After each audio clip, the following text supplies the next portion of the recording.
Assalamualaikum warahmatullahi wabarakatuh. Halo semuanya, kembali lagi bersama aku Muhammad Fariz Agustino dengan 3 digit NIM terakhir 091. Jadi aku ucapin selamat datang di video ini. Hari ini kita akan membahas tentang sistem keamanan pada aplikasi WhatsApp. Nah, jadi WhatsApp ini kan aplikasi yang familiar dan banyak orang yang memakainya. Jadi namun tahukah kalian bahwa ada berbagai macam ancaman yang bisa membahayakan privasi dan keamanan data kita? Nah, di video kali ini aku akan membahas bagaimana WhatsApp melindungi penggunanya dan langkah-langkah yang bisa kita lakukan agar akun kita itu tetap aman. Oke, untuk pendahuluannya itu WhatsApp adalah aplikasi perpesanan instan yang digunakan lebih dari 2 miliar orang di seluruh dunia. Jadi keamanan WhatsApp sendiri itu menjadi aspek yang penting karena WhatsApp ini menangani komunikasi pribadi pengguna. Jadi mengapa sih keamanan itu penting? Nah, yang pertama itu untuk melindungi pesan dari pihak yang tidak berwenang. Yang kedua, mencegah pencurian akun dan data pribadi. Dan yang ketiga adalah untuk menghindari adanya penyalahgunaan informasi. Seperti itu. Nah, lanjut, yaitu yang kedua adalah jenis ancaman dalam aplikasi pesan. Jadi ini gambaran secara umum ya. Nah, dalam dunia komunikasi digital, berbagai ancaman seperti peretasan, penyadapan, phishing, dan kebocoran data dapat mengancam keamanan pesan dan privasi pengguna. Nah, kita bahas yang pertama yaitu adanya peretasan akun atau hacker. Nah, jadi hacker ini bisa mengambil alih akun melalui metode seperti phishing atau SIM swap. Dan yang kedua ada penyadapan pesan. Jadi pihak ketiga berusaha mengakses komunikasi pengguna tanpa izin. Jadi mereka itu bisa melihat pesan kita atau bahkan menjadi gimana ya, kayak mengirimkan pesan kepada orang di kontak kita tapi itu bukan kita, jadi mereka yang ngirim pesan bukan kita, seperti itu. Lalu ada phishing dan malware, yaitu penipuan pesan berisi tautan berbahaya atau file berisi virus. Jadi ada yang mengirim link nggak jelas atau ada aplikasi berbahaya. Nah, seperti itu. Apabila kita mengkliknya, kemungkinan besar si pengirim tadi itu bisa mengakses file-file atau data-data yang ada di handphone kita. Dan yang terakhir adalah adanya kebocoran data pribadi. Jadi pengguna aplikasi yang tidak aman bisa menyebabkan informasi pengguna bocor. Mungkin ini lebih ke kesalahan dari individunya, adanya lupa mengunci atau lupa atau sebagainya. Jadi data pribadi kita itu bocor, seperti itu. Nah, lanjut ke sistem keamanan pada WhatsApp. Di WhatsApp menerapkan berbagai teknologi keamanan untuk menjaga data penggunanya tetap aman. Beberapa fitur keamanan yang tersedia di WhatsApp antara lain yang pertama ada enkripsi end-to-end, yaitu yang memastikan hanya pengirim dan penerima yang bisa membaca pesan. Jadi pihak ketiga itu tidak bisa membaca pesan. Atau mungkin jika kita masuk ke grup, semisal grupnya dibuat kemarin, sedangkan kita baru masuk hari ini. Nah, pesan yang ada di grup kemarin itu kita tidak bisa melihatnya. Soalnya ada fitur enkripsi end to end. Jadi kita tidak bisa melihat chat orang lain di hari kemarin, seperti itu. Lalu yang kedua ada verifikasi 2 langkah, yaitu untuk mencegah orang lain mengambil akun kita. Jadi ini tuh untuk membuat akun kita jauh lebih aman, gitu. Dan yang ketiga ada keamanan perangkat dan notifikasi login. Ini berfungsi agar kita tahu ada yang mencoba masuk ke akun kita dari perangkat lain. Semisal kita mau konekin ke laptop atau ke pindahin nomornya ke HP yang lain, nanti ada notifikasinya. Lalu yang terakhir ada perlindungan dari phishing dan malware. Jadi ada fitur dengan pemblokiran pesan yang berbahaya, atau ini ada peringatan jika file APK ini mungkin berbahaya untuk perangkat, seperti itu. Jadi ada peringatan sebelum membuka aplikasinya. Nah, kita bahas lebih detail apa itu enkripsi end-to-end. Jadi sebuah sistem keamanan jadi sebuah sistem keamanan di mana hanya pengirim dan penerima yang dapat membaca pesan dan tidak ada pihak ketiga termasuk WhatsApp yang dapat mengaksesnya. Jadi WhatsApp sendiri pun tidak dapat mengakses pesan tersebut. Nah, cara kerjanya seperti ini. Jadi saat kita mengirimkan pesan, WhatsApp ini mengenkripsinya secara otomatis atau pesannya dikodekan sebelum dikirim. Lalu hanya penerima dengan kunci deskripsi yang bisa membaca pesan. Jadi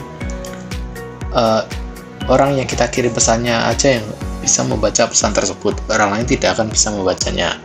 Nah, hal ini berlaku untuk pesan teks, panggilan suara dan video, serta file media yang dikirim melalui WhatsApp. Jadi udah mencakup semuanya.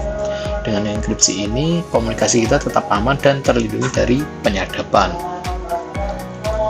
Yang selanjutnya yaitu verifikasi dua langkah atau two-step verification. Itu sebuah lapisan keamanan tambahan berupa kode PIN 6 digit yang harus dimasukkan saat login ke akun WhatsApp. Nah, bagaimana cara mengaktifkannya? Yaitu kalian tinggal buka pengaturan WhatsApp, pilih akun, lalu klik tombol verifikasi dua langkah, masukkan PIN 6 digit yang ingin kalian buat, lalu tambahkan email untuk opsi pemulihan. Nah, kenapa fitur ini penting? Nah, satu, untuk menghindari peretasan akun, karena tanpa PIN ini orang lain tidak bisa masuk akun WhatsApp kita meskipun mereka memiliki nomor telepon kita. Lalu yang kedua, ada memberikan perlindungan ekstra terhadap penyalahgunaan.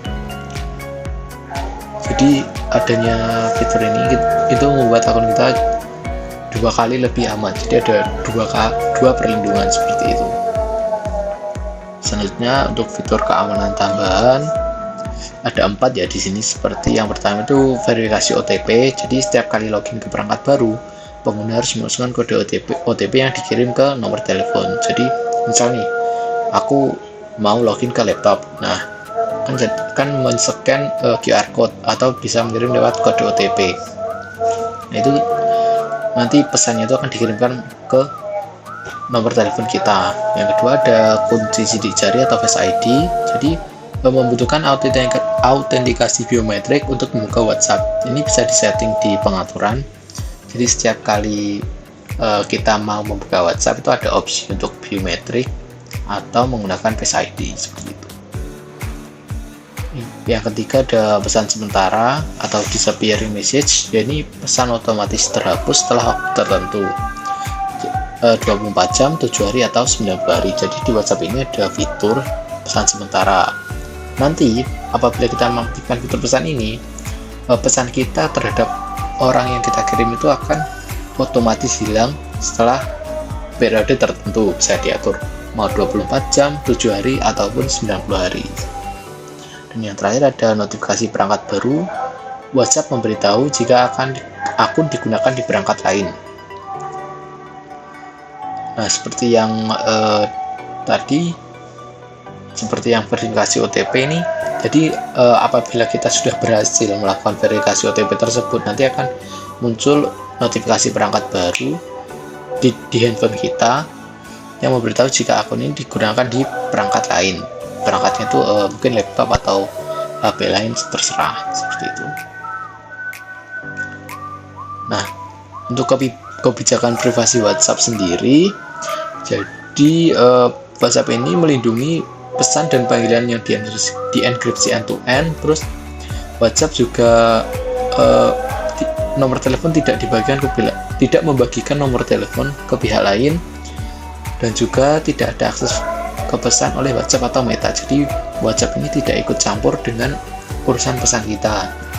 Nah, tapi juga ada yang tidak dilindungi oleh WhatsApp. Jadi yang pertama itu data penggunaan atau metadata itu dikumpulkan oleh WhatsApp. Jadi data pengguna itu dikumpulkan ke WhatsApp. Maksudnya WhatsApp itu memiliki semua backup data kita, data pengguna kita. Lalu ada informasi lokasi bisa digunakan untuk iklan. Di lokasi kita ini bisa digunakan untuk gimana ya istilahnya, kayak sebuah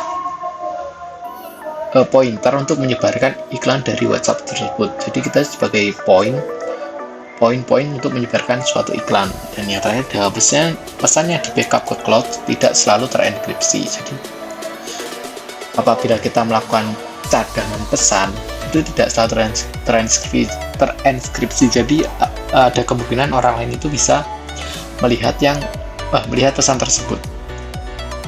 Seperti itu. Nah, untuk kesimpulannya, jadi WhatsApp ini memiliki sistem keamanan yang kuat dengan end-to-end encryption, verifikasi 2 langkah, dan fitur keamanan lainnya. Lalu, pengguna harus mengaktifkan fitur keamanan tambahan untuk perlindungan yang lebih maksimal. Nah, penting untuk waspada terhadap ancaman seperti phishing dan malware. Seperti itu. Jadi, itulah kesimpulannya. Nah, sebelum mengakhiri video ini, aku ada tips nih penggunaan WhatsApp agar lebih aman aja. Jadi yang pertama itu kalian harus mengaktifkan verifikasi 2 langkah seperti yang aku jelaskan tadi, supaya kita itu memiliki double protection istilahnya, biar lebih aman dari peretasan atau serangan malware.